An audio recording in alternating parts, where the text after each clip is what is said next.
Алматы облысындағы Талғар, Қаялы, Қарамерген және көне қалалар мен Жамбыл облысындағы Ақтөбе, Өрнек, Құлан, Қостөбе, Ақыртас ежелгі қалалары ЮНЕСКО-ның бүкіл әлемдік мұралары тізіміне енгізілді. Бұл туралы бүгін елордада өтіп жатқан ЮНЕСКО істері жөніндегі ұлттық комиссияларының аймақаралық бірінші кеңесінде мәлім болды. Аталған тізімге Қазақстан, Қырғызстан және Қытай тараптары бірлесіп дайындаған Ұлы Жібек жолы, Жібек жолының бастапқы бөлігі Тянь-Шань дәлізі бағыттарының жүйесі атты жоба да қосылды. Сонымен қатар Қатон-Қарағай мемлекеттік ұлттық табиғи паркі мен Ақжайық биосфералық аумағының ЮНЕСКО бүкіл әлемдік биосфералық резерватор жүйесі енгізілуіне байланысты арнайы сертификаттар табыс етілді. Шараға ЮНЕСКО-ның араб мемлекеттері, Азия және Тынық мұхиты, Еуропа және Солтүстік Америка, Латын Америкасы мен Кариб бассейні елдерінен 125 мемлекеттің ұлттық комиссияларының өкілдері қатысуда. ЮНЕСКО-ның тізіміне ену үшін ол былайша айтқанда үлкен жұмыстар атқару керек.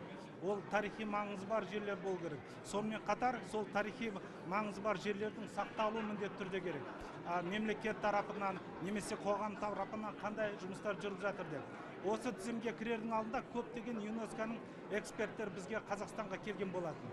Неге десеңіздер, бұл өте маңызды. Бұндай тізімге кіргеннен кейін әрине ЮНЕСКО тарапынан да көптеген жұмыстар сол кірген тізімдегі болған қалашықтардың ары қарай дамуына көңіл бөлінеді.